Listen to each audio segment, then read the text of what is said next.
in medicine and a bachelor in surgery from Bairamji Chichi Hoy Government Medical College and Sassoon General Hospital, Pune, India.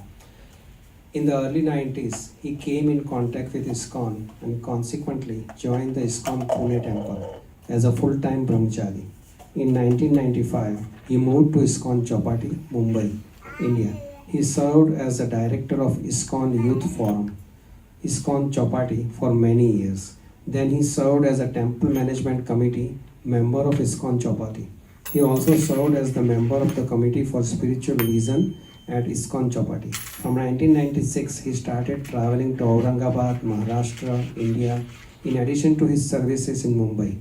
He fills the lives of people with the joy of Krishna consciousness by his practical, mesmerizing scriptural discourses. He also counsels and guides many people, especially the youth. He currently serves as the general manager at ISKCON Aurangabad, Maharashtra, India. Under his able guidance, ISKCON Aurangabad is a dynamic and flourishing offering and tribute to Srila Prabhupada's legacy and glory. He visits North America regularly, especially the USA and Canada, and shares the message of the Bhagavad Gita and the Srimad Bhagavatam. He also travels worldwide for serving the people of all denominations. He has been actively distributing the message of the Bhagavad Gita to thousands of engineering and medical students and other professionals all over India.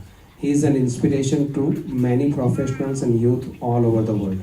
He presents the teachings of Bhagavad Gita and Srimad Bhagavatam in a very attractive, eloquent and practical manner. His Grace Rohini Prabhuji. Happy pose.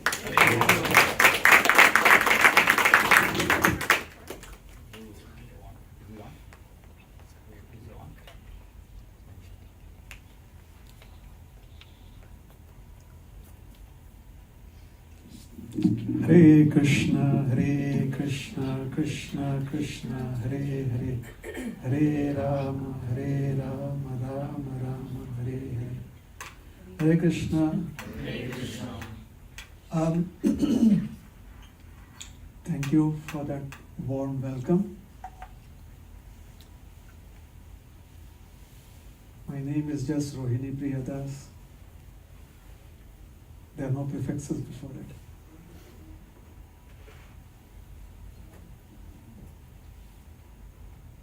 And I'm very happy to be here amongst all of you. I hope you had nice prasad. So now everyone is happy to be with me too. Yeah? Okay, so first I will do the Mangala Charan prayers, and then, as has been asked of me, I will try to summarize the 5th chapter of the Bhagavad Gita. Is that okay? Yes. Am I audible? Is my diction clear? Yeah? Yes? Okay.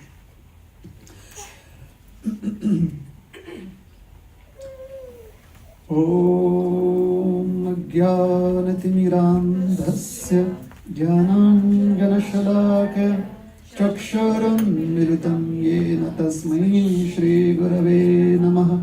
Shri Chaitanya manobhishtam sthapitam yena bhutale Swayam Rupa Kadamahyam Dadati Swapadantikam. Namam Vishnu Padaya Krishna Presthaya Bhutale Srimate Bhakti Vedanta Swami Niti Namine. Namaste Saraswati Deve Gauravani Pracharine Nirvishesha Shanyavadi Paschatya Deshatarine Vancha Kalpatarubhyascha Kripa Sindhubhya Evacha Patitanam Pavanebhyo Vaishnavebhyo Namo Namaha. Jai Shri Krishna Chaitanya Prabhu Nityananda Shri Advaita Gadadhar Shivasadi Gaura Bhakta Vrinda. Hare Krishna, Krishna Krishna, Hare Hare, Hare Rama, Rama Rama, Hare Hare.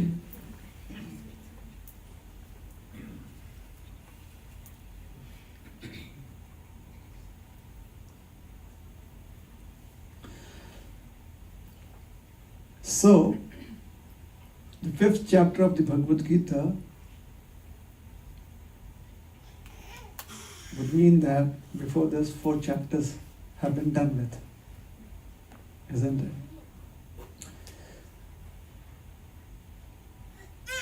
So Krishna was speaking with Arjuna. And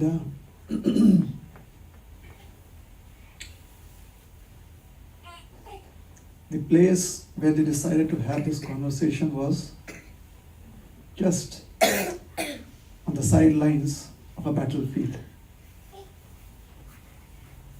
Nice place.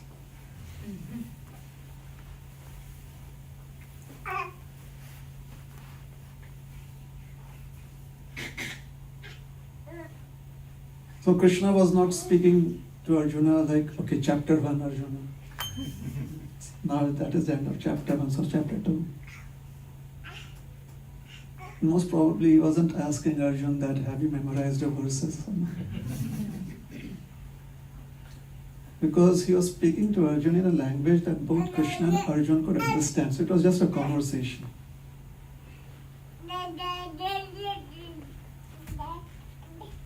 The great personality Vyasadeva decided to put down this conversation in the written form in the great epic known as Mahabharata.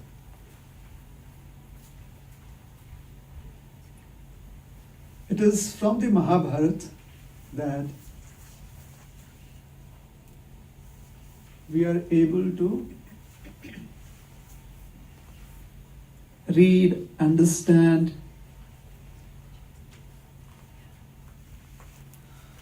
the conversation that had happened. The format in which it is presented in the Mahabharata is known as shlokas.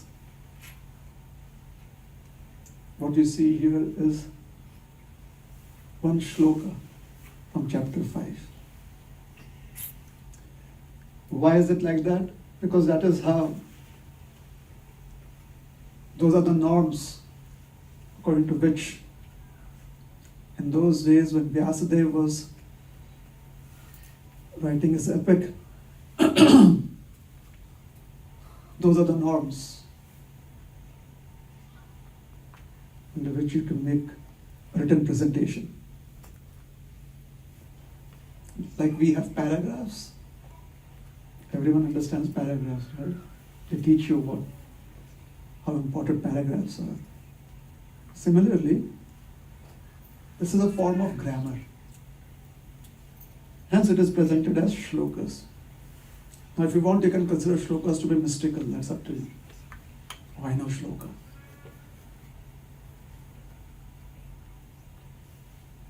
It's just grammatical presentation, the format. Vyasadeva, when he made the presentation, he divided it into chapters.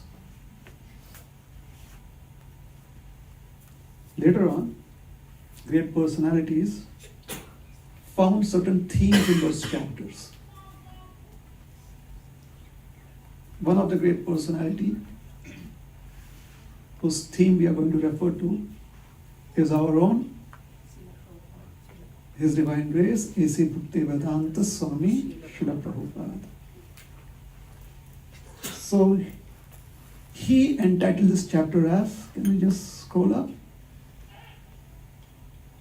There it is. What is the title? Chapter title? Karma Yoga. Correct. Karma Yoga. Now for those of us who have some idea of what karma means and yoga means, still Karma Yoga sounds esoteric, isn't it? Karma Yoga. Something different. Action in Krishna consciousness. That's a language both you and I understand, all of us understand. Action in Krishna consciousness. So that is this is how Srila Prabhupada looks at this entire chapter as action in Krishna consciousness. But action in Krishna consciousness is in reference to the word karma yoga. Okay? What happened up to this point in their conversation? Arjuna was in no mood to be there. He was like, I want to go away. Krishna is, you've already subscribed to this program.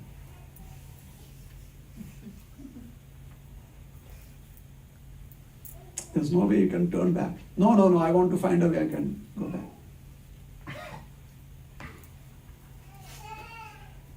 You know, if you have taken a subscription and you want to get back your money,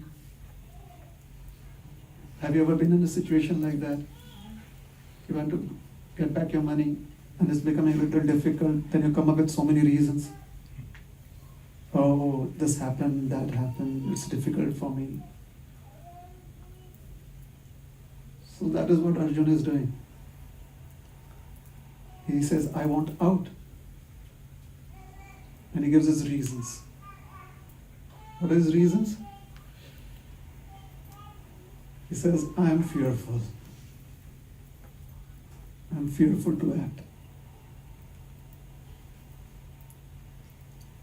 Because X, Y, Z, A, B, C.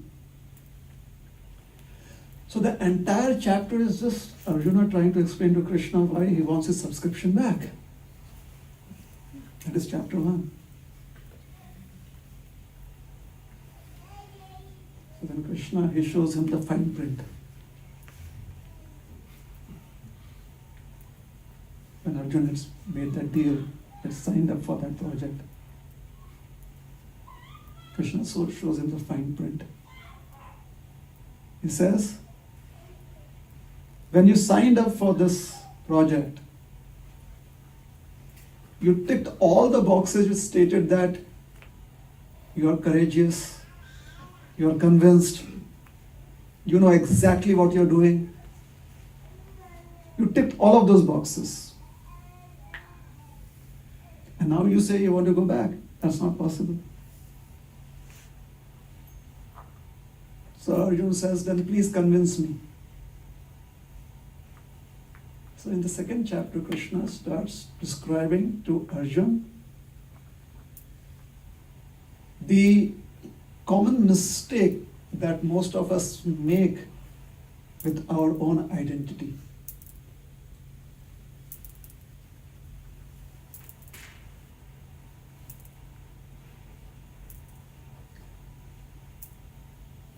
Like here, if you approach a desk, an information desk, most probably you'll address the person behind the desk as officer, sir, madam. Most probably, right? Would you go up and say, what's up, man? It would be difficult because it's a very formal setting, isn't it? They also come back to you by saying, sir or madam. What if we start believing that? Like if I'm from the UK, I would start feeling that I'm a knight. Sir so and so. I haven't given knighthood. So I could lose sense of reality as far as my existence goes. So Krishna basically is telling Arjuna, Arjun, do you know who you are? He says, yes, I am Arjun. So when you are asleep, do you know who you are? He says, I don't. When I'm asleep, I have no idea who I am. Does anyone have an idea when they are asleep? When you're in deep sleep, do you have any idea of who you are? Because you're in deep sleep.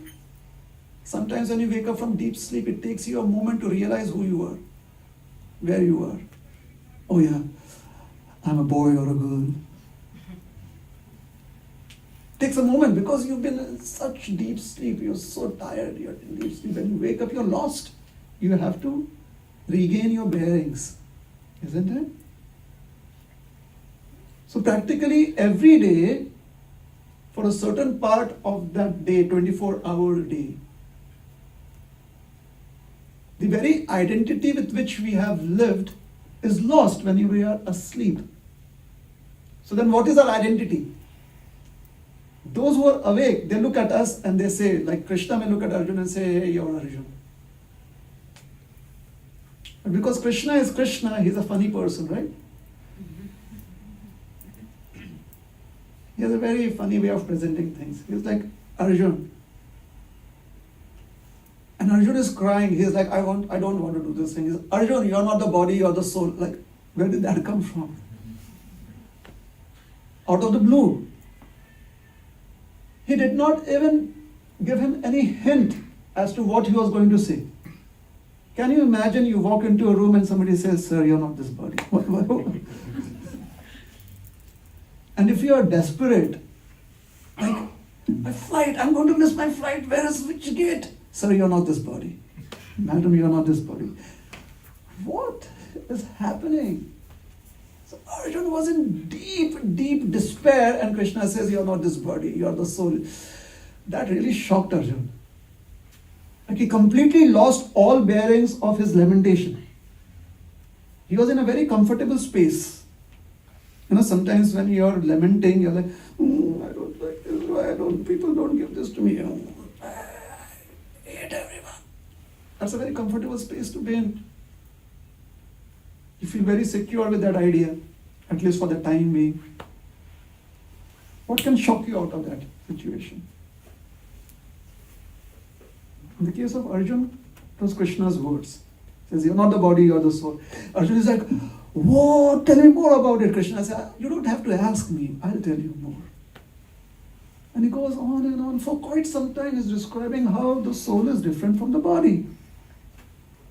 Now, is this the first time Arjuna is kind of hearing about this? No, this is not the first time.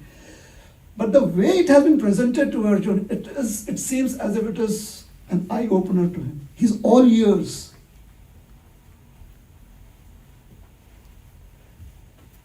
And Krishna says, because you have lost your intelligence, you're not lost, doesn't mean that his intelligence dropped off somewhere, you know. You're not using your intelligence. You have dissociated yourself from your intelligence. You're just, according to your whims and fancies, you're trying to react. Use your intelligence.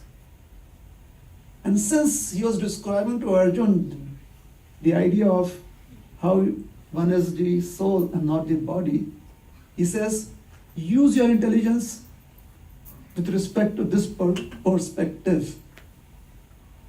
And such use of intelligence, Krishna describes that as Buddhi Yoga. So he says, practice Buddhi Yoga. This is second chapter. Arjuna is like, wow. I mean, everyone in ISKCON practices Bhakti Yoga, now there's Buddhi Yoga.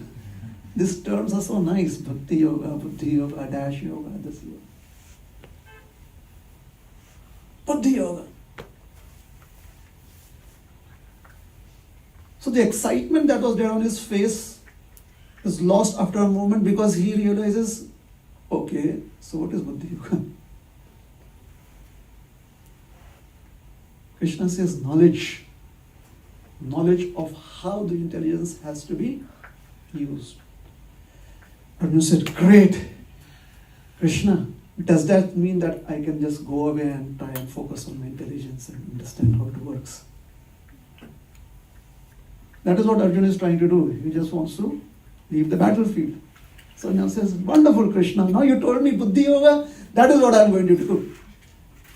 I am going to use my intelligence and hence I cannot fight. Therefore, bye.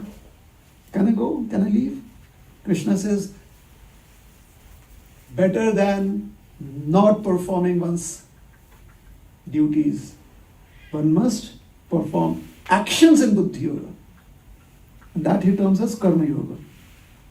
Perform action.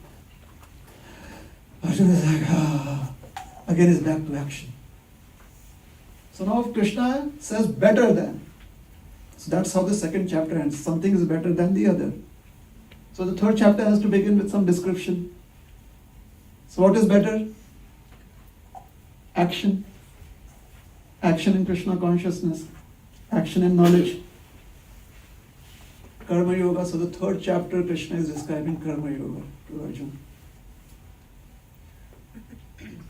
So Arjuna is all ears. Oh, I like this. This is very interesting. Oh, this is how one must be acting. And then Krishna says, for proper action in Krishna consciousness, one must have knowledge. Arjuna says, oh, so can I go and take knowledge, receive knowledge? Can I leave? So Krishna says, wait. I've told you that one must need knowledge. Therefore, fourth chapter is transcendental knowledge.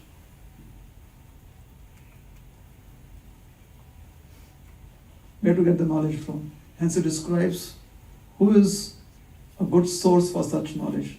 He brings in the idea of a teacher, a spiritual preceptor. Somebody who can describe to you properly.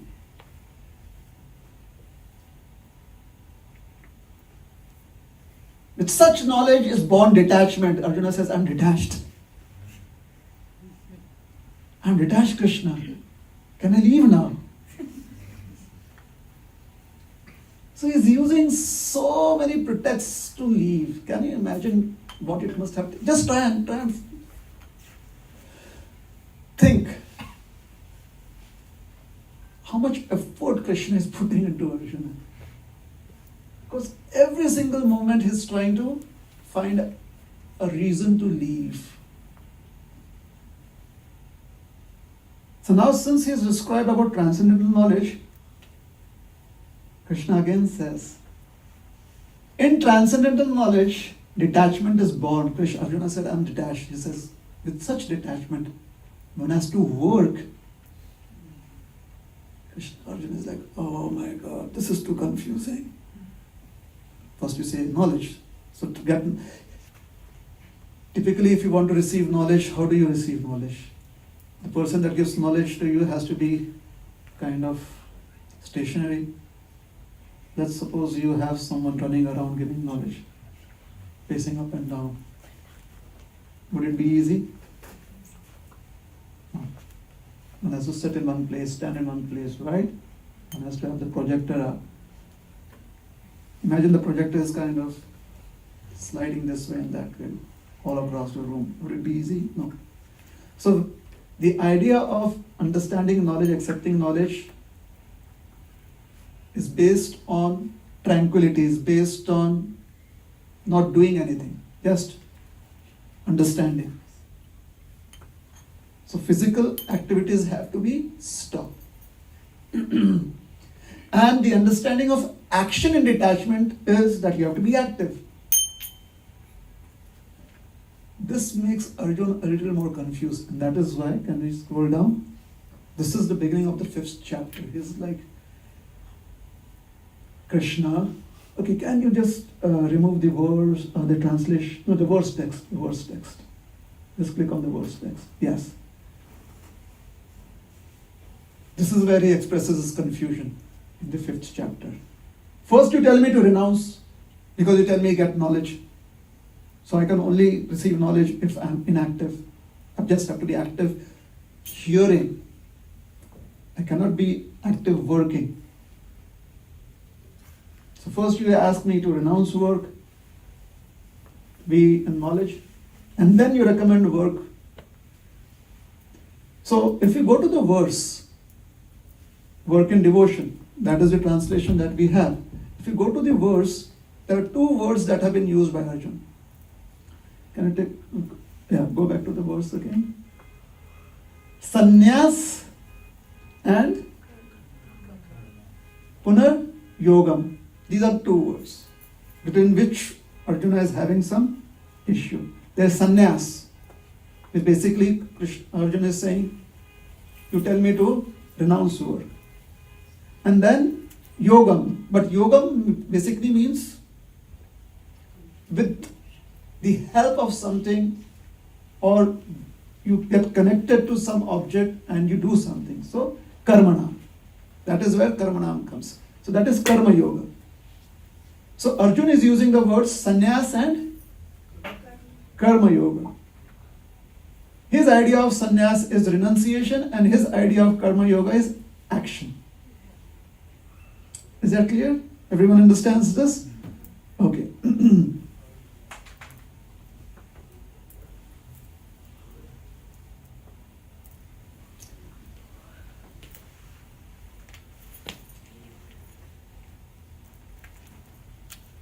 Anyone here has ever had the experience of achieving a milestone in life? Specifically, let's say, in some physical activities like sports, or activities like music, or art, or in academics, a milestone. And let us say maybe that which takes some effort to achieve a milestone. So anyone here has had, or can I ask, has everyone had an experience like that? If you have had an experience like that, please raise up your hands. A certain milestone, right? Like for example, when I was little, they told me that I would get a candy bar if I won a race. I was like, oh yeah,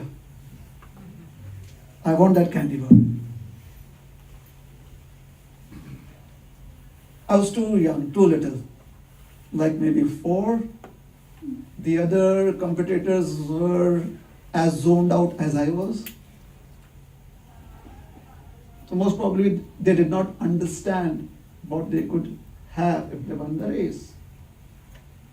I easily understood what I wanted in life, a candy bar. All I had to do is win the race. Right? So I had to zone in. I had to focus. Focus on doing what? Running the race from point A to point B. So there was somebody who was saying, hey, behind the line, behind the line. I'm like, no, I want to run. No, wait till I say go. So finally there was a go. Everyone else was distracted. I was the only one running ahead because I knew the candy bar was somewhere there. So I ran.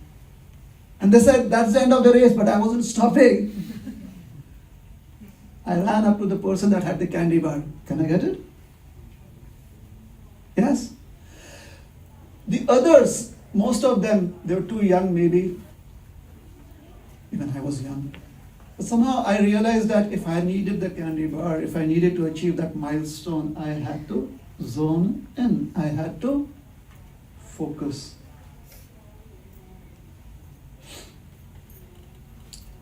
Remember when you have to submit a project at school? Or you have to submit your homework for which you'll get your grades, you'll be assessed. Typically, most of us would want to do it at the 11th hour.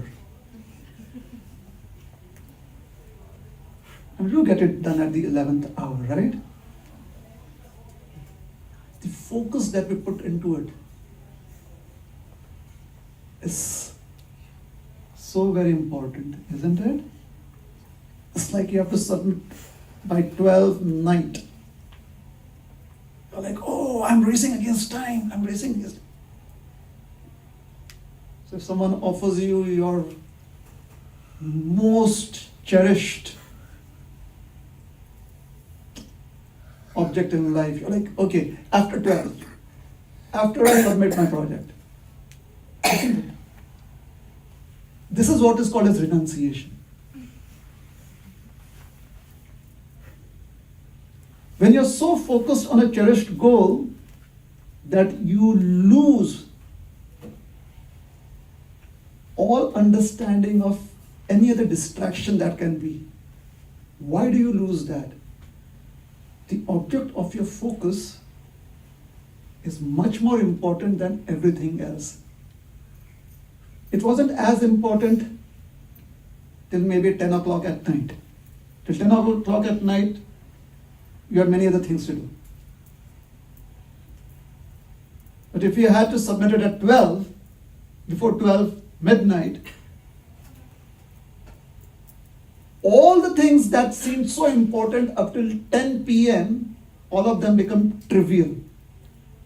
So at 10 p.m., when you are in the present, when everything else that seemed to be important now becomes trivial, for an achievement in the future, which is completion of the project before 12 o'clock, and submitted, a natural renunciation is born.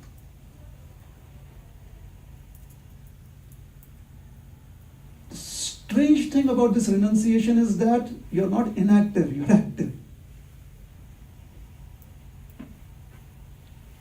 You are totally inactive towards all other distractions.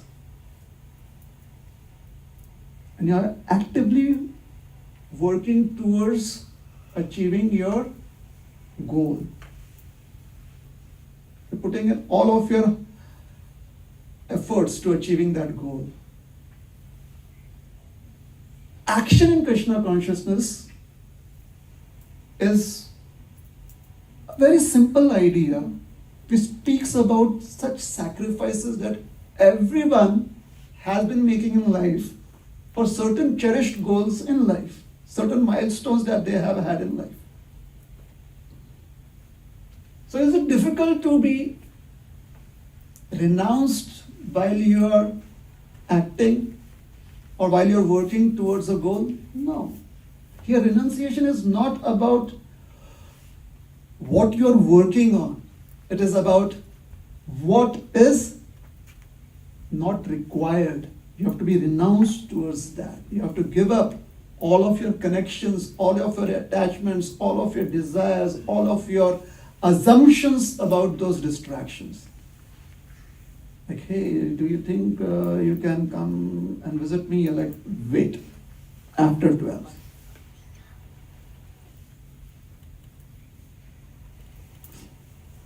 So every person who has had such milestones, has achieved such milestones in life, we have accumulated those little tidbits of the moments of sacrifice that we have done in our lives. And hence, we more than anyone else, every single one of us right here and outside are more than qualified to be practicing what Krishna is trying to teach us. Because all Krishna is asking is, be renounced towards your distractions and be focused on your goal.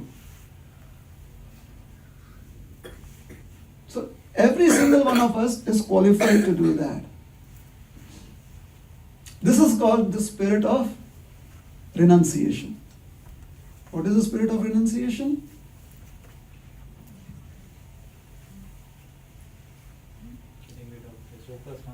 You have to submit the project at 12 a.m. before that.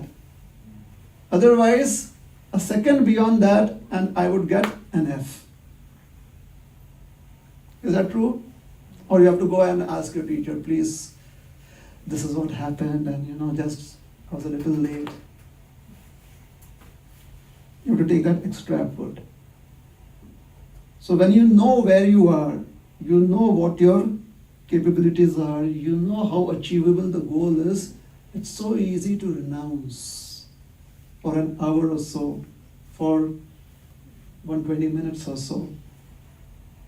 So easy to renounce.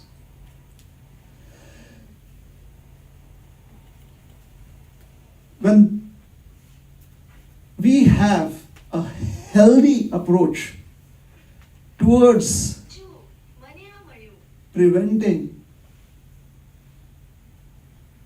the clutter of inconsequential things in our life that interfere with the important aspects of life, you're renounced. God, my mouth feels tired using those big words. What did I just say? Clutter of inconsequential things which prevent you from the important things in life.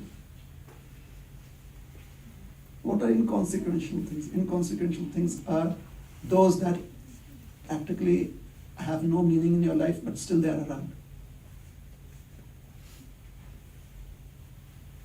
It's like when you go to your basement as a high schooler and look at the toys that you used to play with as a toddler, like, oh, those were the days. But would you want to play with that again? Maybe not. So, should we donate it? Yeah, we should donate it for some kid. No, it's inconsequential in your life. Where is it? Where is that object? Still in your house, in your basement. You haven't given it up. So what has that object done? Once you donate it, you lost all touch with it. But till the time it's still in your house and you get in touch with that object, you have to spend time, your valuable time with that object. Would you want to use your time for something more productive? That is what you have to try and figure out. So just as a child that would play with toys as a toddler now has digital games to play with, how easy would it be for the child to give up playing digital games for those toys, mechanical toys? Do you think it is more fun to kind of build bridges in a digital game than take the Legos and make bridges? What would you typically do? If you don't have access to the digital platform, then maybe you'll use your Legos again and try to build something out of it. Legoland is there on the digital platform.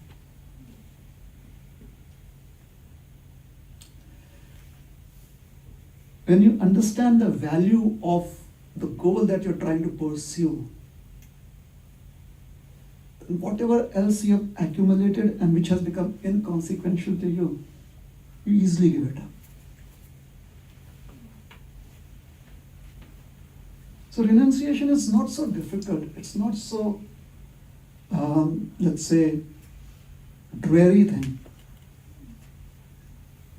If you understand the spirit of renunciation, wanting to grow according to your potential essentially means that you have to let go of that which holds you back.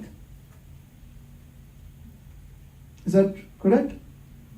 Letting go is sacrifice. You're sacrificing something that had been connected to you for a certain part of your life. You let go of that. Right? Like for those of you who are practicing a particular eating habit after coming in touch with Prabhupada's books. Okay, I'm not going to drink tea or coffee. Drinking habit, eating habit, vegetarian food. That too without onion and garlic. Now you've been used to eating, most probably, prior to coming to Krishna consciousness, maybe you've been used to eating onion and garlic. And maybe it was a staple diet. For some of us, it could have been a staple diet. Now you give it up. Why? Because I want to be Krishna conscious. These food is in certain, they have certain vibes about them that is not good for me. Give it up. There is renunciation. Because you've sacrificed that for a higher goal, for something that allows you to be more productive, to grow.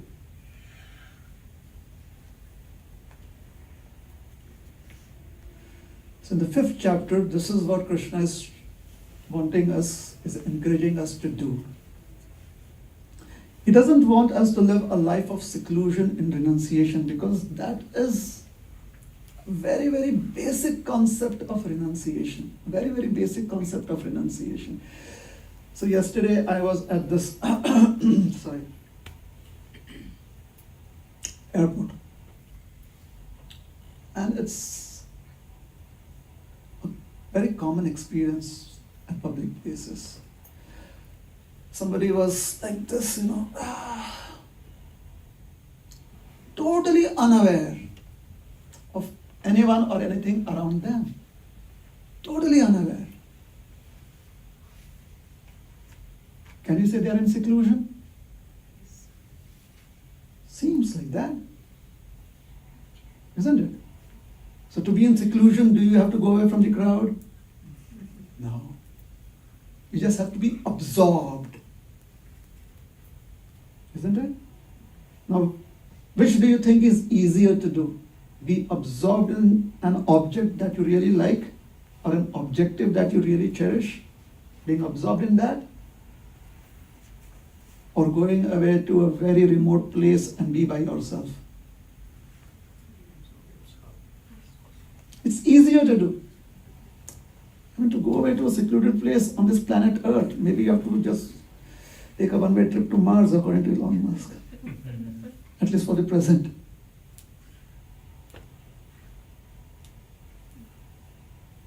Be by yourself on the red planet.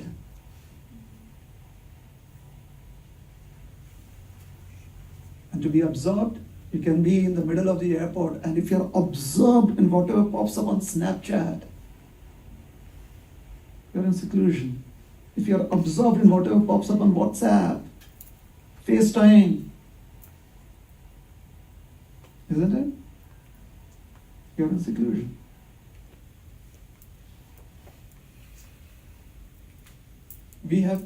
All I'm trying to say is that the potential to do that is there. And so easy to manifest that potential. When you try to complicate it, then it becomes difficult in our practices. Trying to weed out anything, like a gardener removes the weeds, trying to weed out any thought, any action that comes in the way of a fulfilled life, of a productive life, is the most smart thing to do. So what is renunciation? Renunciation is the process of weeding out. Removing all that which eats away all the nourishment in the form of time in your life. And use the time saved such can be used very productively. And when you do that,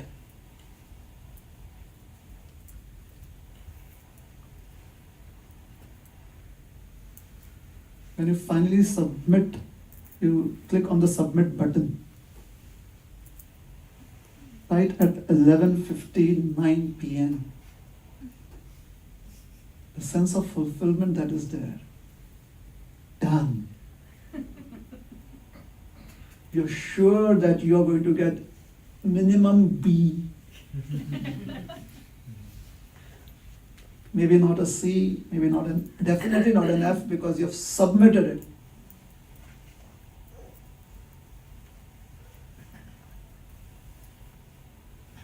You have realized that you are at least a B getter, if not an A getter. So now you have realization. Just 2 hours of renunciation has not only made you productive, has not only helped you focus, has not only helped you stay away from distractions, but it has at 11:59 p.m. given you fulfillment and realization of what fulfillment means. You're like, done, now I'm going to sleep. Right? Hence, Arjuna's question is very pertinent And similarly, Krishna's reply is also very, very, very pertinent. Let us see.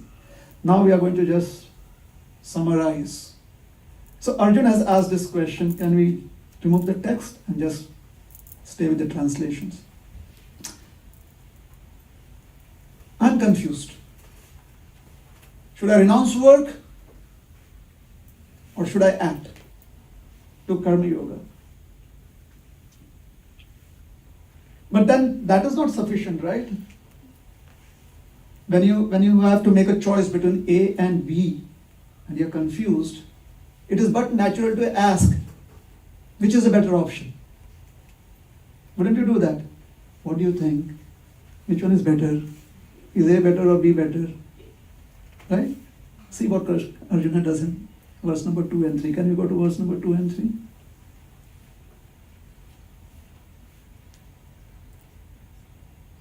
Work and devotion and renunciation of work are both good for liberation. So Arjuna is asking Krishna, which of the two is better?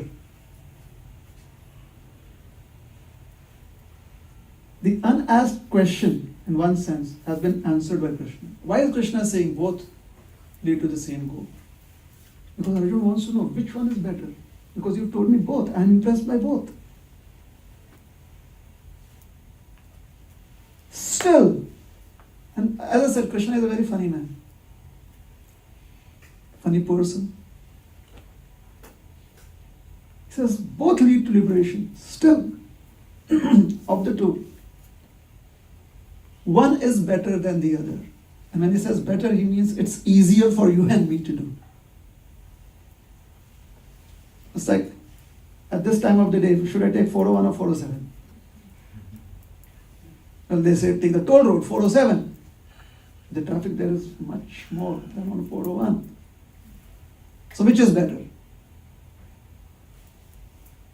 So the God of the highways, Google Maps,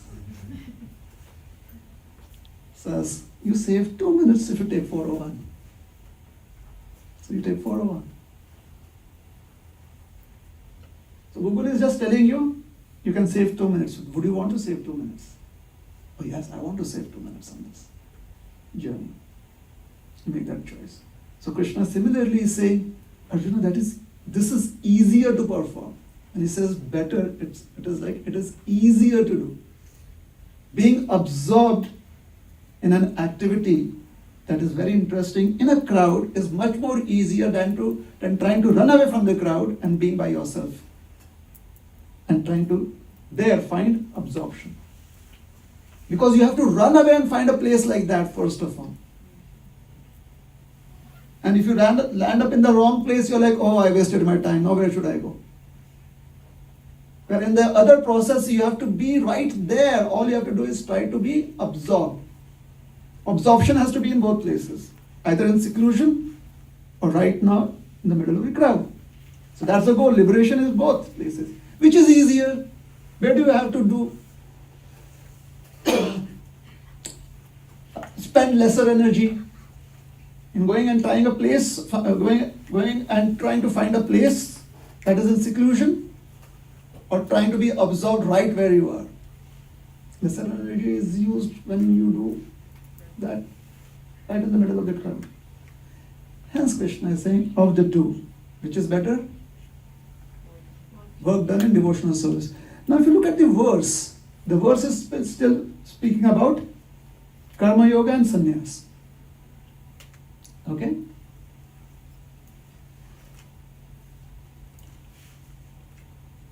After Krishna explains that one of this is better,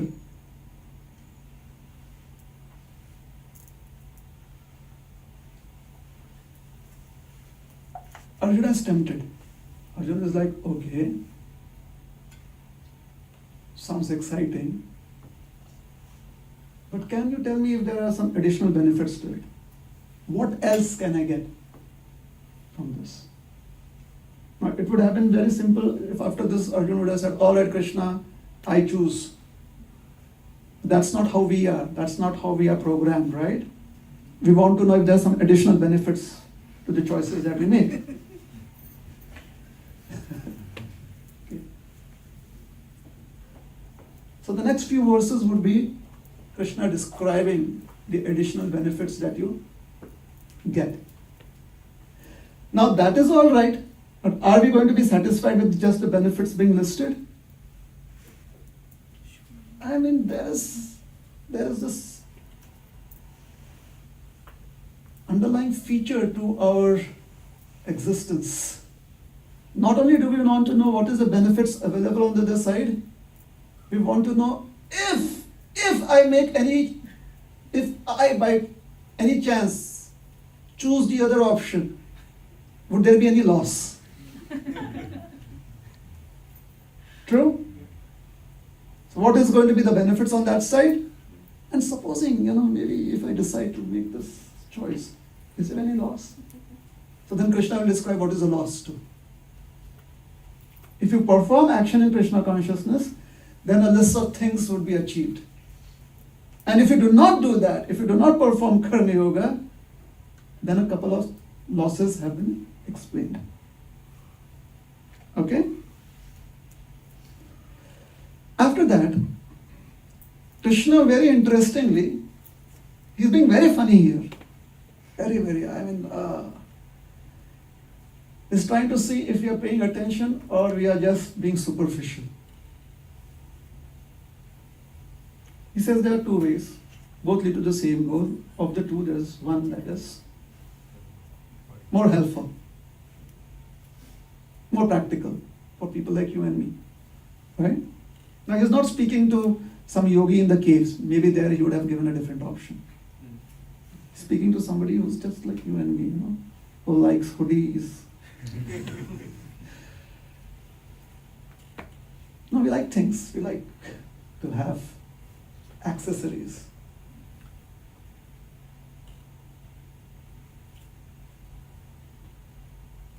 Yeah, have you seen pujaris here sometimes on certain occasions when they do puja? Do the arati? Have you seen how they dress up? The male pujaris? They just have a shawl, that's it. And sometimes they try to be very, very, savvy about that too, like the shawl has to be folded in a particular way. That's okay. It's good to be savvy. But it's such a simple object, just put it over your shoulder and go about your business. Right? Now, if the same pujari has to come up front and make a presentation on the stage, they need to have a kurta, they need to have that nice shawl here, isn't it? A wonderful dhoti, a very clean bead bag. Correct? Isn't it? You have to put in so much effort.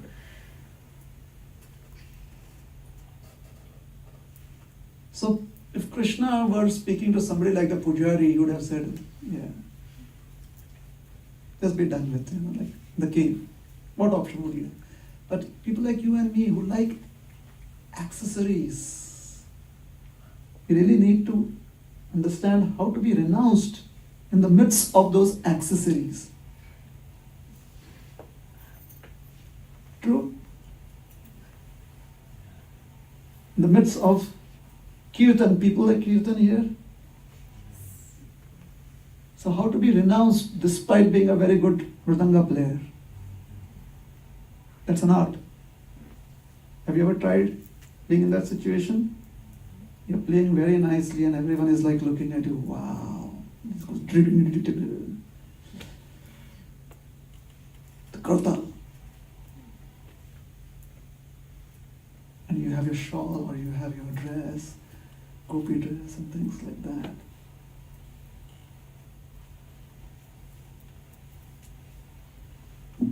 And there is the streaming devata right in front of your face. You know that you're being streamed live.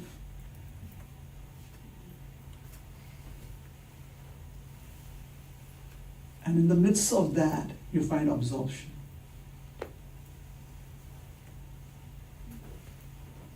So that you just absorb the wonderful melody that has been created by the chanting.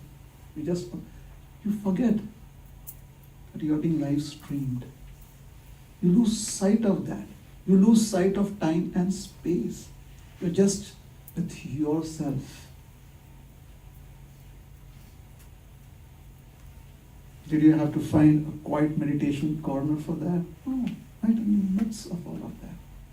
With all of our accessories, we have that option. And that is what Krishna is trying to explain to Arjuna. Okay? Let me run through this. Yes. Yes, I was trying to say how Krishna is very, very funny, right? So him being who he is, he immediately, can we go to the 5th verse? I think it's the 5th verse, just a verse. Verse number 5. Yeah, let's see the verse. The verse? Yeah.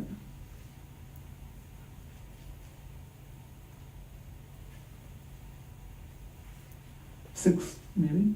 Go to the next verse. Yes, here. For 5 verses, he has described this as 2 processes, 2 pathways. Obviously, the practitioners will be described as practitioner A and practitioner B.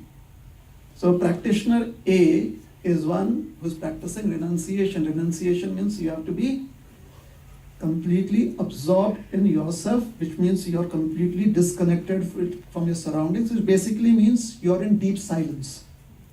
Silence in Sanskrit is called as mauna, and therefore somebody who practices silence is a muni. You understand this? Okay? And someone who is very active, trying to get all the paraphernalia for worship and chanting mantras, so using his speech, using the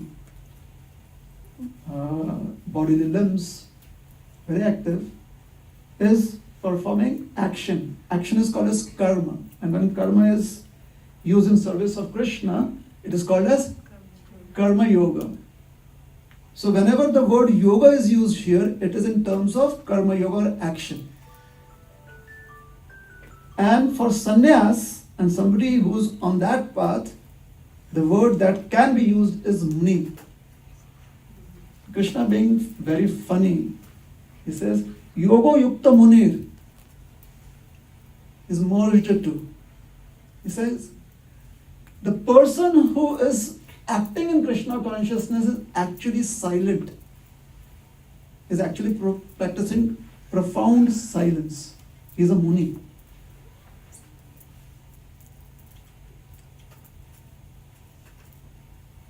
That which cannot be achieved through action alone can be achieved by absorption in an activity that is connected to Krishna, because it is yoga. You can actually be a Muni while being very vociferous, by being very loud, by being very, very active, by performing heavy physical work. You can actually be a Muni. You can actually be calling out to someone, Hare Krishna, and actually you're in silence. You're practicing silence. How do I say so? Because Krishna says so. What can I do? He says, Yoga Yukta Munir. And now since he has used this word, somewhere or the other he has to describe the attributes of a Muni. So towards the end of the chapter, you will see how Krishna is describing the attributes of a Muni, because action and Krishna consciousness are the activities of a Muni, according to Krishna.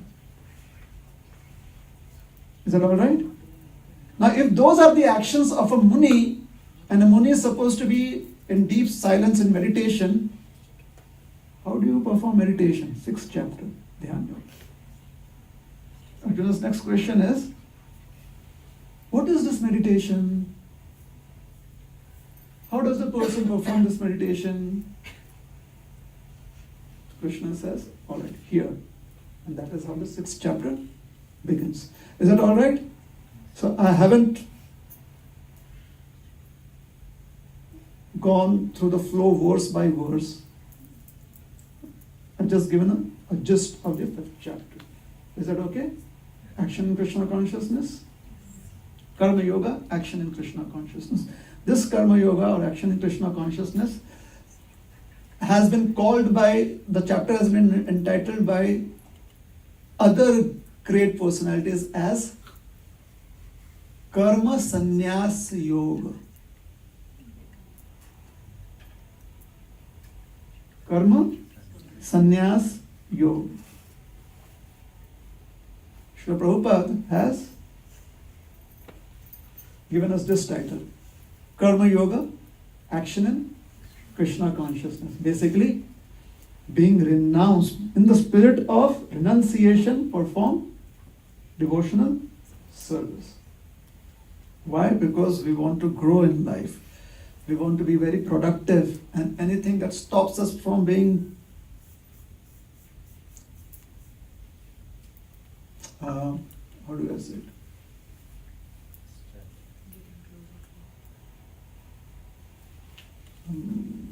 Should I use the word completely productive? Hmm? Efficient? Thank you, that's a very good word. Being very efficient, thank you. Being the efficient in the best way. If anything stops us from being that, from being very efficient, the most efficient, then we weed it out. We stay away from that. That is the spirit of renunciation. Okay? So we'll stop.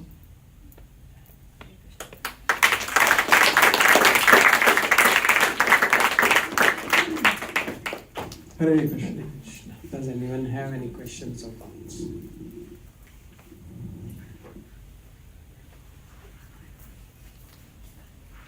Wow. The peripherals that you mentioned are that's peripheral words you mentioned, right? Peripherals or accessories. Now the accessories also blends in such a way that it's a part of day-to-day life and also distraction. So it's, and also we are using that the accessories in Krishna's service too. So how to, like we are like literally walking on a thin line. Like for example, WhatsApp. Now there are hundreds of WhatsApp group of ISKCON Brampton there for different services. So we have to open it, and once you open it, we get distracted and waste some time of watching other groups or whatnot. So how to quote unquote renounce from it? Am I making sense? Okay. You're making sense. What do you want to do? What is it that you really want in life? With respect to what you said. No, what I understood from your discussion or sharing is that the renunciation can be happen while living here. Correct. And not giving importance to the things that distracting us from Krishna consciousness or sadhana. Correct. That is renunciation. So if I keep that away from me and focus on my sadhana or whatever bhakti or whatever time I have, should focus on the things important to my bhakti. Right. But that also blends into the, so let's say if I have a services and I go on WhatsApp and then I check other messages. Correct. That also distracting me, that wasted time there. Okay. So it's inevitable distraction that I have. Right. So how do I balance it? That's what my question is. So how do you balance it is your question, right? Yeah. Because you are there in that situation since you would want to be active in Krishna consciousness and render service. And then there are other messages that pop up, or there are other groups where you click on those groups to see if something related to your service comes there. Correct? So you're trying to search, you're trying to see if something comes up, and then you read the messages there, and they seem to be interesting, and then after some time you feel that maybe there's some frustration, maybe, or there's this feeling of, why did I have to spend so much time reading all of that, isn't it? Yeah. How do I have a balance in making such choices in life, going down one way or the other? Is there a balance? So you are asking me, how do I balance? Like, how do you balance out? Right? I'm asking you, what do you want in life? With respect to the scene that you described, what do you want? What is your desire?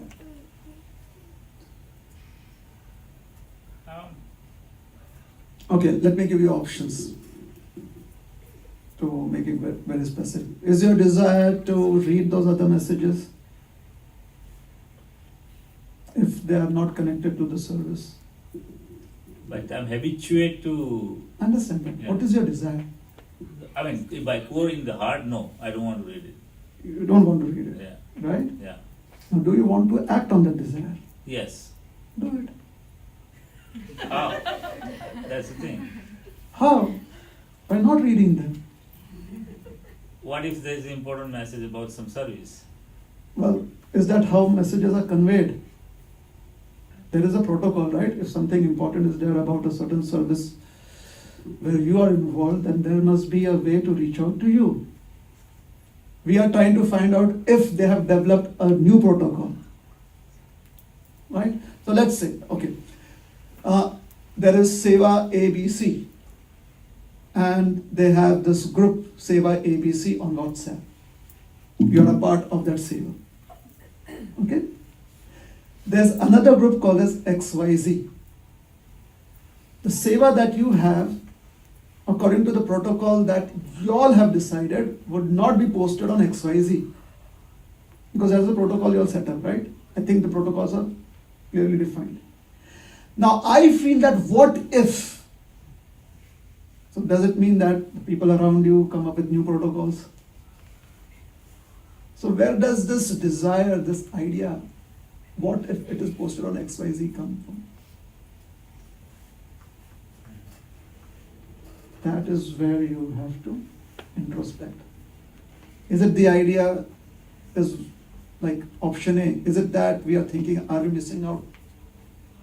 Because what's happening on XYZ? Am I missing out something there? Option B, do I trust my co-workers, co-devotees, that they stick to the protocol or not? Or I have sufficient time, let me explore every other devotional forum that is there. I'm just saying, what are the options that we're looking at? Unconsciously. And if consciously we express a desire, I don't want to be there, I don't want to read that, then subconsciously also we have to inculcate that XYZ is not where I should be. I should be on ABC right now. And if XYZ forum is going to be used, the protocol will be laid down. Correct? Now, based upon certain experiences or whatever, the inner voice that we have, based on that, let's suppose that something has been posted on XYZ related to the service, which should have only been posted on ABC. You miss out on it.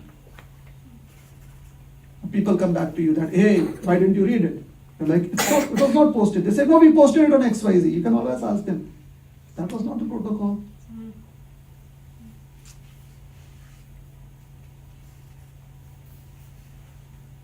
Isn't it? So if we are very clear about what we want in life, and despite that, something else has happened without our knowledge.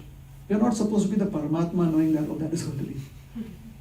We are just an insignificant part and parcel of Krishna. So we can know only that which is related to our Kshetra. That is Kshetrakya. We are the knower of our field of activity. Now if I start imagining what could be in someone else's field of activity, I'm trying to be the Paramatma, I'm trying to be God. Now trying to play God sometimes gives you some gains, but mostly it gives you lots of losses. Like exploring like this, sometimes it's helpful. Oh, I found this on that forum. But based on that, we spend a lot of time on so many forums where we do not get anything substantial. So let's just try and see if we can just play our part as being part and parcel of God. Is that helpful? So, 15th chapter, I guess. Knowing your field of activity. Or, what is this? Shri Ishopanishad. Be happy with your quota. It will be your quota of your actions and results is reserved for you. Somebody else's quota is somewhere else. If we want to go and explore their quota, then it is our time that we are using. Helpful? So I'm not suggesting you just go off forums and just block everything. You want to do it, do it. If you don't want to do it, don't do it. I'm just asking, what is it that I want to do right now? Like presently, in this present moment, what do I want to do? If I want to just focus on my service, which is going to be posted on forum ABC, then that is what I stick to. Isn't it? Does that resonate with the message of the Gita? Yes. Krishna, tell me which is the best or which is easier to perform, the impersonal path or the personal path? See? Similar questions. He's trying to explore. He's trying to explore another forum on WhatsApp. Arjun. Like maybe on the impersonal path, is there some message posted for me? Krishna is saying, no. Since your desire is to be on the personal path, all the messages will be posted on that path for you. Stick to that. Thank you. You're welcome. Krishna Prabhuji. Prabhuji, it was a very wonderful class. So, an amazing example you gave that if we have a project and then we have to finish it and we get absorbed and everything else that we distractions, we feel that important things as distractions which were important, right? So, my question is that in day to day, at different times we have those different important things, and yes, we get absorbed in that if you have to deliver it with quality. Either it can be office, it can be work, it can be kids, or it can be anything, right? But how, first of all, my question is, Prabhuji, is it right? Second is, after connecting to ISKCON, we understand that Krishna consciousness is the urgency, is the most important thing, right? That just all what we think is important is actually maybe distractions, right? Which also we want to avoid. But how to create that urgency for Krishna consciousness? Because as soon as we go out of the temple, then different urgencies starts popping up and they feel so important. Yes, we have to absorb in that to finish them with quality. So how to do that? Prabhuji, some guidance there.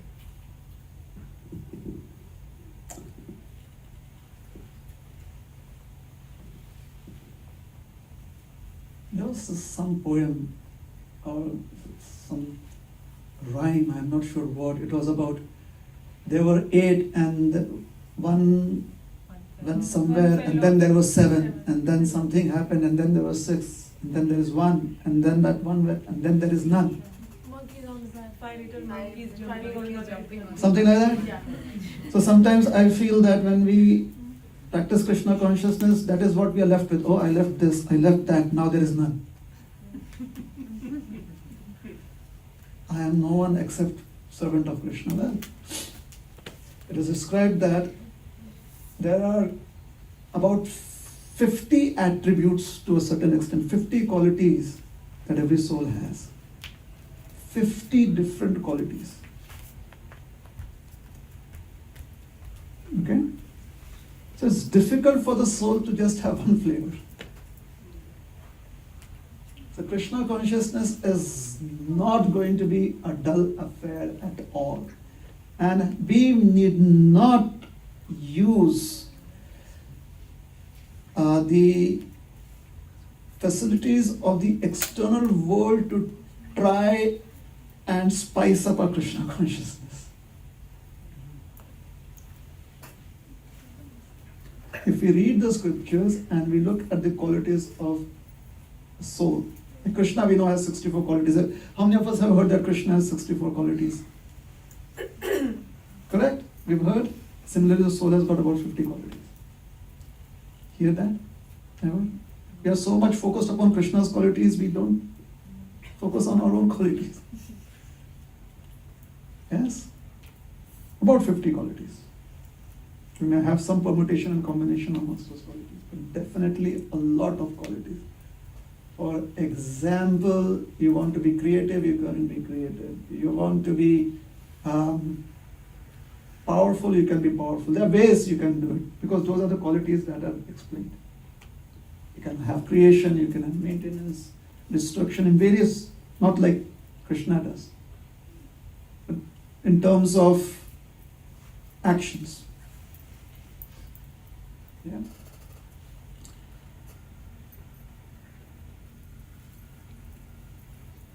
So Krishna consciousness is not trying to paint everything one color. Like when you come to a room and if every wall has got a different color, then maybe somebody is like, hey, it's difficult to focus, there's so many colors, like it's just hitting in different ways.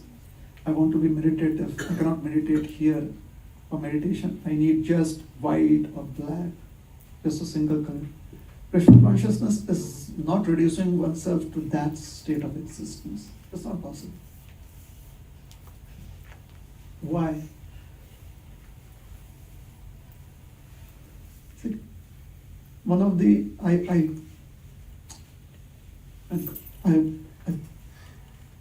seek forgiveness from Krishna for calling him a funny man, a funny person. But if he is a funny person, which basically means there is fun in him, how can my practice of Krishna consciousness be so drab and dull? So if you see somebody around you that is being whom you consider to be very, very focused in their service to Krishna, and you see them completely devoid of life, like they are practically emotionless, and most probably there is some impersonal aspect of Krishna consciousness that is very much influencing them. Bhagavatam describes one person becomes crazy in Krishna consciousness, hasati, rodati, unmadapi,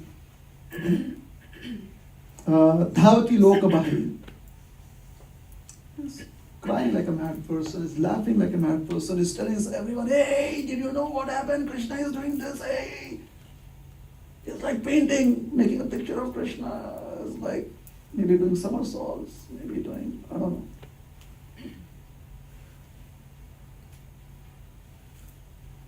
So it's a very active lifestyle. However, some of those games that you play, there's level 1, level 2, level 3, level, and you have to crack each level, right? It becomes very difficult. Similarly, when you start practicing Krishna consciousness, it is like there are different levels. First level could be, okay, give up eating this. Second level could be, okay, be careful about who you associate with and stay away from. Each level you need to crack, isn't it? Finally, what do you achieve when you go up level by level, when you go up, what do you achieve? You achieve a candy bar. Isn't it? That's the goal, right? It's so many points you get, you can trade it for a candy bar. You know, all those points disappear and boom, all you see are sparklers. You won. Isn't it? Just imagine, you're getting so many points and suddenly it just turns dark. And you're wondering, did I win? Did I lose? So in Krishna consciousness, after cracking so many levels, you're completely in the dark. I have no one. I gave up all bad association. I gave up eating so many things.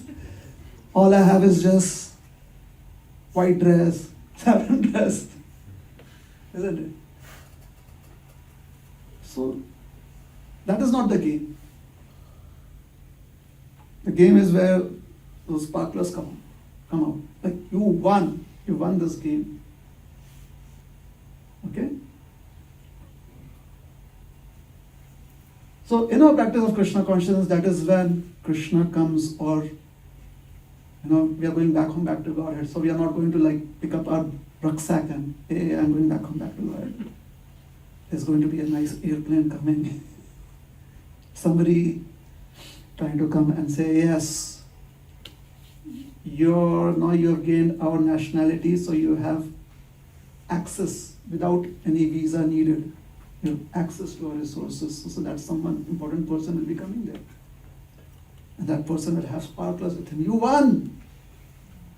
And we are like, okay, now I'm going back home, back to God. Alright? So if we accept any other existence prior to that as, is this what is the goal of Krishna consciousness? Then we are kind of not rising above that level. Okay? So once we are used to certain restrictions in life, now enjoy your freedom. Okay? Have nice prasad. Now prasad there's one conversation.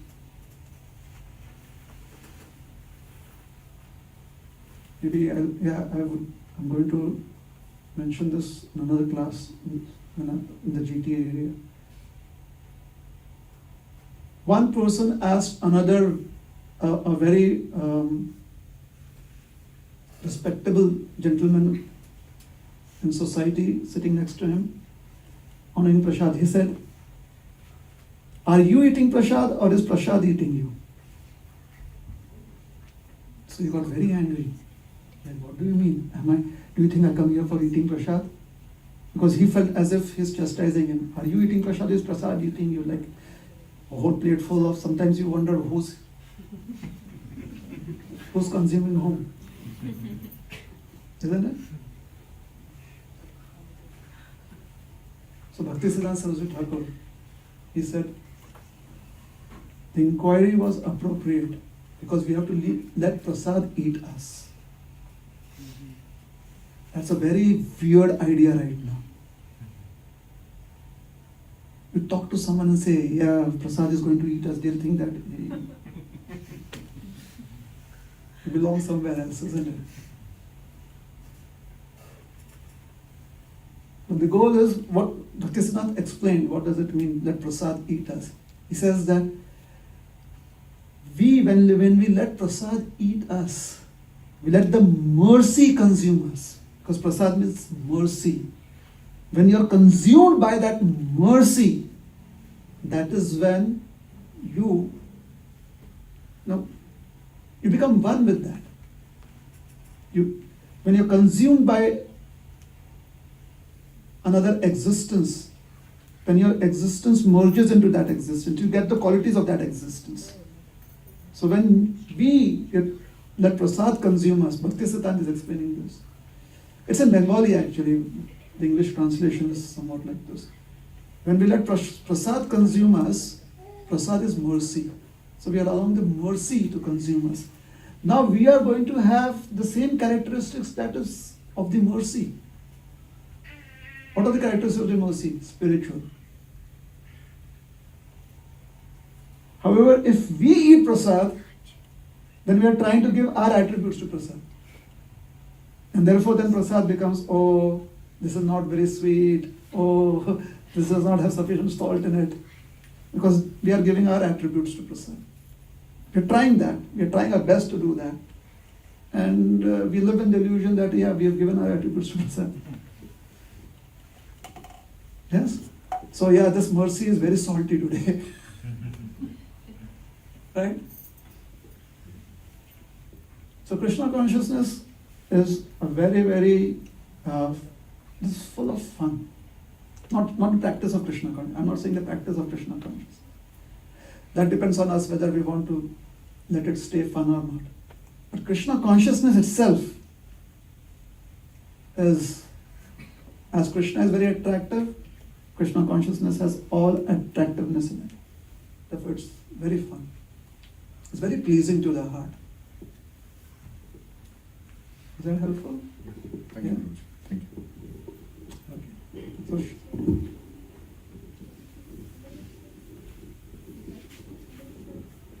stop. Oh, there's a question.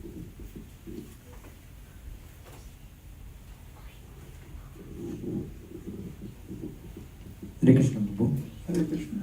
So thank you for your example. That was really wonderful. The airport being absorbed in it, right? But today, in today's world, everything around us is designed to grab our attention, right? So anything that we do, we get. It's just to get our attention. So, the examples like the messages, everything. There is always a back-end thought process. Okay, I will get done with it, and then I will. So whatever was attracting me or whatever is attracting me, we are kind of pausing it. Are we completely moving away from it? Maybe not. We are just pausing it, right? So we're going to get back to it. But in case of Krishna consciousness, we don't want to pause the attraction and then come back to it, right? We want to completely negate it or say avoid it. But then how do we sustain that focus, right? Because the desire is always there. Yes, we want to be strong in our Krishna consciousness and all that, but the distraction is, it's just walking in parallelly with you. It's not like you're not completely getting away from it. It's parallelly walking. So we are trying to keep pushing it away. But at some point that you just a small slip, it's gone. Then you're just deviated, right? You're sidetracked. And then again coming back, by then already some endeavor has gone into it, and like the propensities, right? This is not something that we have not done in the past. So that propensity is also again pulling you, dragging you, I would say, right? So how do we sustain it? That, okay, now whatever happens, we will not slip. Or say, even if we slip for a minute, we still focus, okay, I slip, but let me not focus on my slipping part. Let me focus on getting up and coming back to the track, right? So I'm always focused on only being on the track. I'm not focusing on slipping part. Or should I be like, never even worry, if I slip, should I be worried about that? Or I should always be focused on being on the track. So even if I slip, I don't give so much importance to that distraction but come back. Accept that, okay, yes, I slipped, but I'll still stay focused on the track. So how to go about this problem? So I'll approach your question, trying to answer your question, I'll approach it in two ways, in two parts, all right? The first part is where I want to ask you a question. How do the people know what can attract us? You said there's something always there to attract us, right? How does someone else know what could attract me? Because unless either they are playing in the dark or they actually know, right? So you want to answer that? Yeah, so like one example that I can think of is you go once search something in Google, then anywhere you go, they're going to keep bringing that back to you. So even you search it once and you try to avoid it, they're not going to let you avoid it. They're going to keep bringing it back. So okay, I skip that and somehow I'm able to cross that. Then that is something else, right? So today there is so much of research being done just to make sure how to retain customers back or how to retain people in that content, right? Right. So then in that case, I mean, how do they know? I'm not sure. But they are being very well equipped with that. They are, being successful. Correct. Yeah. So they have access to data that kind of defines who we are and what our habits are. They have access to that. So one way of, or sometimes people try this, is one way of trying to be safe from such predators is use a browser that does not, at least they say that they do not store any data.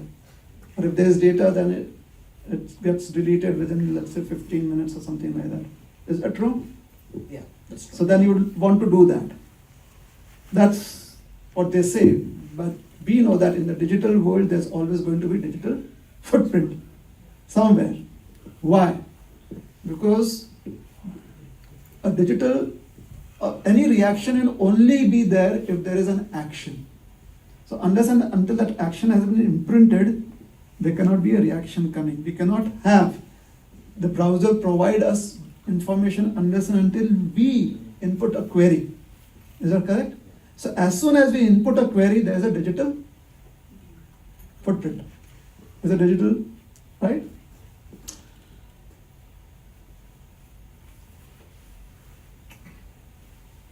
What would help us be or stay immune to such predators? What could help?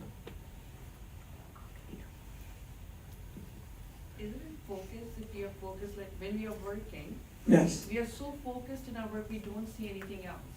So similar thing, if we are focused on Krishna consciousness, if we give our time, let's say half an hour, if we are so focused, we are chanting or praying or whatever, doesn't matter what else is coming through, we are focused. So similar, if we are working, we are focused. If we can complete that work, why can't we focus and be Krishna conscious? Correct. Yes, yes. Thank you. So, expanding on that in relationship to the digital world, since that is the analogy that we are using, if we can only create footprints, digital prints, is it digital footprints? That is what it's called? If we can only create digital footprints which will give us favorable feedback from such predators. For example, if I create footprints that sends me more pop-ups about how to chant or how to, whatever, different limbs of, how to be focused. That is how I can use the system, right? So, can I have such discipline in life? Nothing else is going to help except self-discipline. Yes? So, they are going to attract me. So, can I lead them rather than they lead me now? So, we are playing the game. It's like being a double agent. We appear to be in their team, but we are using them to fulfill our purpose. One way. So the same thing can be applied in interpersonal relationships because the same imprints, footprints are left in terms of emotions. You put an effort into an interaction, there is going to be some feedback coming. So what kind of feedback would I want? So again, self-discipline. Yes? So that is the first part, isn't it? Yeah. Do you think if that self-discipline is brought in, slowly but surely, would it reduce the number of incidences of this back and forth, back and forth, back and forth? Yeah? Abhyasena tu khante, vairagyena chigrihate. That's self-discipline.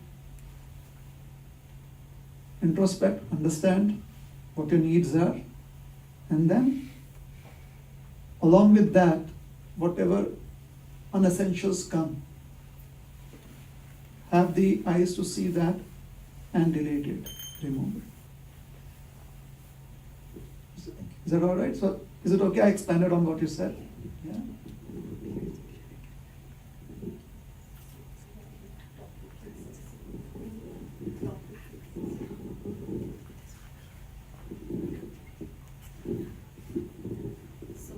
Sorry, Prabhu, is it okay if they tell what they have learned today? Oh, sure. Okay, so we start. Share your name also. Sorry.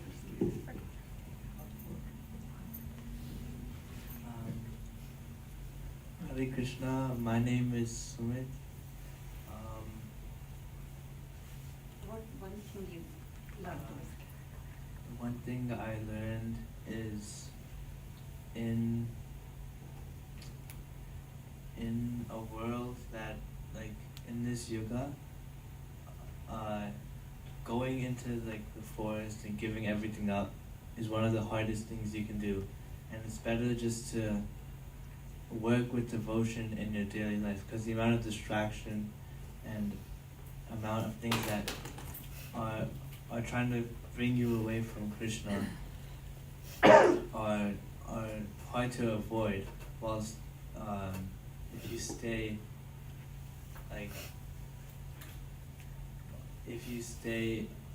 in here but add Krishna to your daily life, it'll be a lot easier. And both work, but this is the only way in this yoga where you can actually go back to Krishna.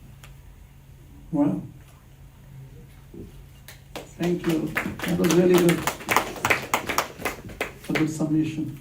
My name is Arnav, and what I learned from this is that at first Arjuna is asking what he should do because he's like describing his predicament to Krishna as like, what should I do? I'm fearful. I don't want to kill my peers and my teachers and everything. So Krishna describes him indirectly two options, either to renounce and go to the forest, or to fight and perform his dharma or his duty. And Arjuna asks him that, like, which one is easier, which one is better. So then Krishna explains to him that it's easier or more efficient, and like the path to Supreme Personality of Godhead is shorter if you perform your duty.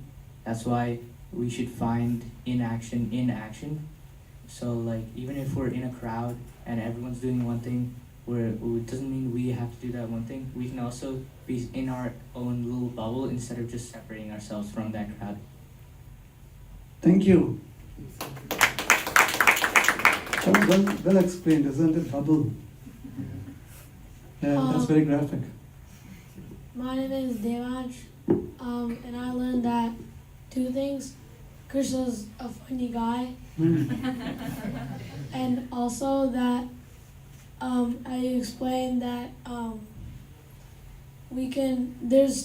there's always in Bhakti, Arjuna had two routes to choose, and you can compare it to like your road. You want to take 401 or 402, and similarly there's a better route for Arjuna, just like there's a better road, a faster road. So yeah, I learned that. Thank you. Yes. Yeah. It's a great point. Hare Krishna. My name is Shovik. I studied the Bhagavad Gita as well many times before, but I remember chapter 5 in particular, and when you mentioned it, one thing that stood out to me that I didn't really pay attention to before, that didn't really hit me, is that Krishna is very persistent. Like he'll always put his foot forward. So despite Arjuna asking in multiple different ways and trying to escape and being like, okay, I don't want to perform my duty, Right. Krishna will still be persistent and help you in that way. So when I hear everyone say oh, Krishna always provides a helping hand, it you can kind of see it in this visual way with Bhagavad Gita, where Arjuna's he was very persistent, but Krishna still held his hand out for Arjuna despite every time he was asking to leave. Thank you, Shovik. Hi Krishna, my name is Advait, and I learned that every time Krishna said one reason, Arjuna went okay, I'll become intelligent and I'm gonna leave. I don't want to fight. Mm-hmm.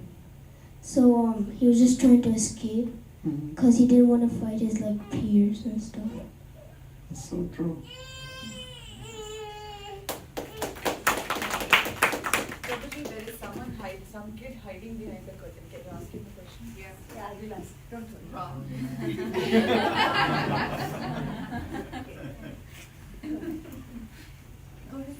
Mana. Okay, Hare Krishna, my name is Shushupta, and the main takeaway that I got from today's class was that there's countless distractions, many different things that can set us like off the wrong track, that can take us to the wrong direction. But it's really important to remember what our ultimate goal is, and that's to reach Krishna. Thank you.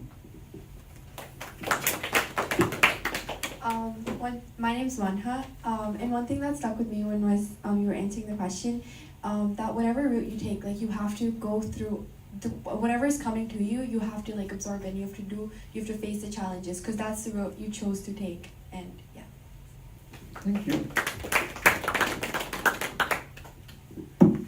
Hi, my name is Ram, and the one thing I learned from this was like the WhatsApp thing where like you have to go to a specific group to like do a seva or something, but then there's a lot of things in the middle to distract you, and then you should like try to avoid it your most. And sometimes you'll, like my dad said, you'll just like put it off for later, but you can't keep doing that forever.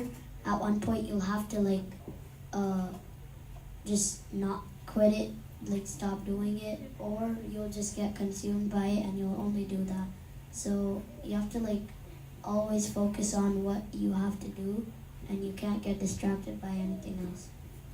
Wonderful. Thank you. Everyone explained so many wonderful points. I thought that I am enlightened hearing the children speak. Because when this one, sorry.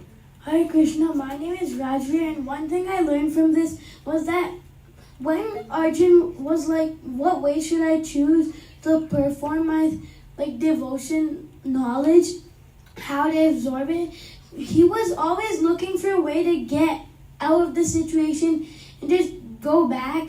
But every choice, like every reason Krishna gave, Arjuna would try to leave, but then Krishna just got one step ahead of him and said, think about this, think about the better way. Right. Wow. Think about the better way.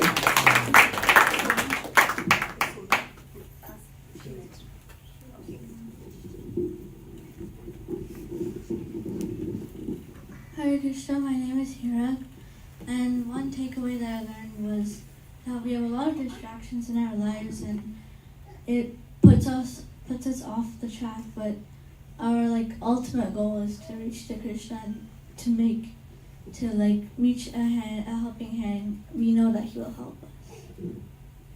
Wonderful. Krishna will always help us.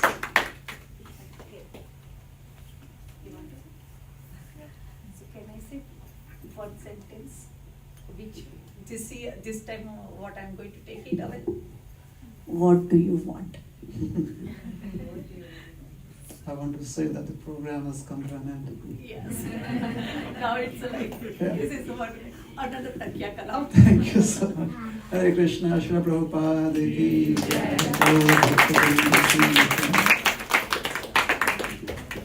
Thank you so much, Prabhuji, for a wonderful session today. I think everybody feels very enlightened and very happy on this glorious Ekadashi day. So, so thank you again. Thank you. Let's give him a big round of applause. For me, I would say that I learned a different definition of renunciation, and that different definition is that your focus.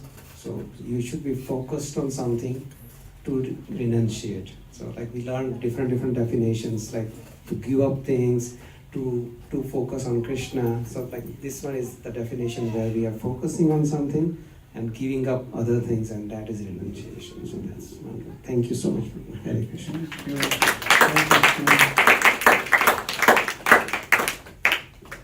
So we'll have the pleasure of Prabhu's association again on Sunday. And welcome all of you to please come and join us.